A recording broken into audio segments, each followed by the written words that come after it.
After Irma, we had huge pledging conferences at the United Nations. Many countries pledged to assist us with humanitarian assistance. Then they looked at the DAC list and they said, no, we cannot give you, or they don't respond to our emails anymore. That is the reality. It is literally just linked to our climate vulnerability, and we have to be able to address that. And so that is why we really and truly need, and one of the colleagues said, an umbrella organization, an entity that allows to have a synergy under our system with our rules, understanding things that we can multilaterally adopt. Not the World Bank where you have to be the biggest shareholder to make your votes, or not the IMF in which you have to be the biggest shareholder to make your votes and the decisions. We know the governance issues in those organizations. We do not have a say on those entities. So we cannot tell the IMF that, oh yeah, you need to give SIDS eligibility in relation to this climate crisis. Funding that has been secured has been very much secured around bricks and mortar relocation. It has not taken a broader loss and damage approach. It hasn't looked at issues of cultural heritage. It hasn't looked at broader issues of ancestral connection to place. This is Utake land. This is land belonging to Fijian communities and people. This is thousands of years of ancestral connection to place. It is very hard for communities to relocate. So when we raise these issues of loss and damage, when we raise these issues of non-economic loss, of cultural loss, these are the kinds of issues that we're raising with you and we're raising into the room. When I was growing up, when I asked my grandfather, where did we come from? Orally, he would tell me our origin started from there. There is this platform, there is this rock, there is this whole village. That's where and that's how we started migrating around the island. And so it's sad to say, because in that platform, my ancestors were buried there. After the typhoon we got there, the platform was totally destroyed. The bones were unearthed. We collected them. We rebuilt the platform. We put them back down where it was. And then sea level rise, Lord and behold, came.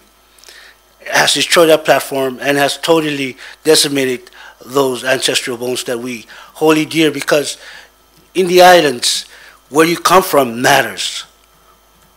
In the islands, your ranking and your status matters, and you have to be able to trace it back to your origin,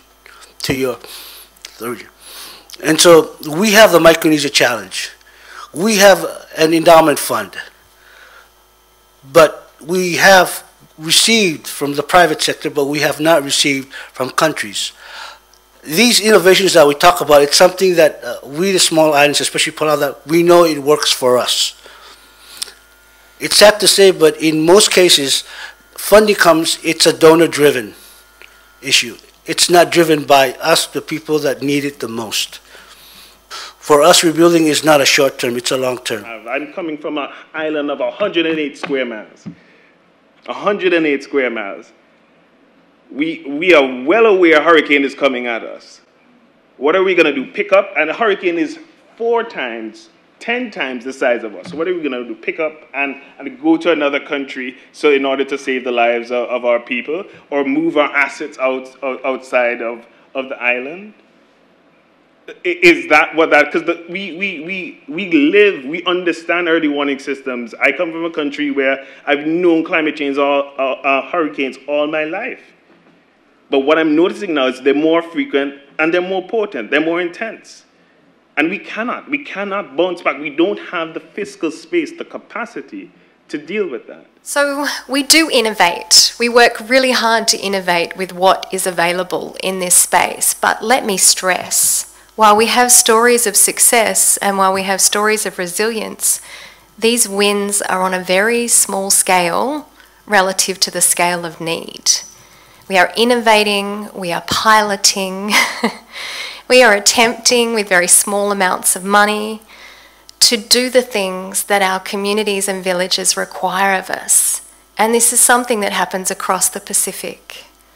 I think one last thing I'd mention is being scared of scale. Being scared of these figures. And the question I have is that So we're scared about the magnitude of loss and damage.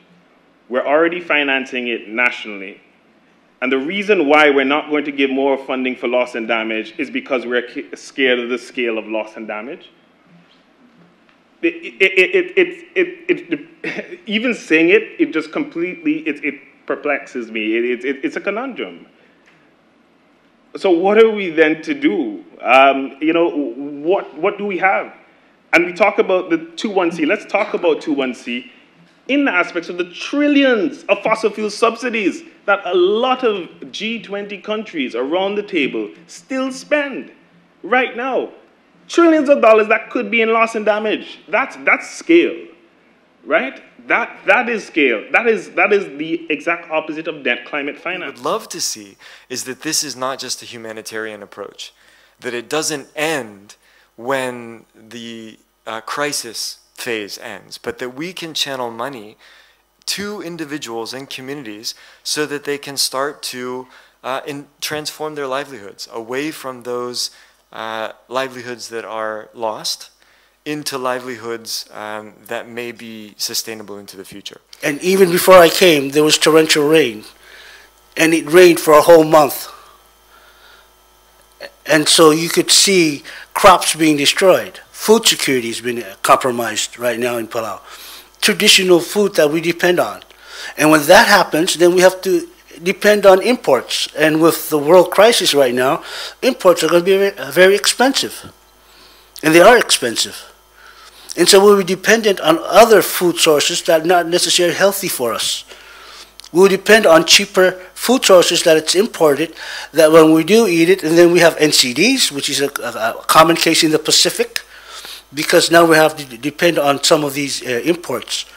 And so it goes beyond, again, my colleagues, it's a humanitarian in a sense that is loss and damage from slow and onset causes. We do have innovative approaches that we have created in the Pacific.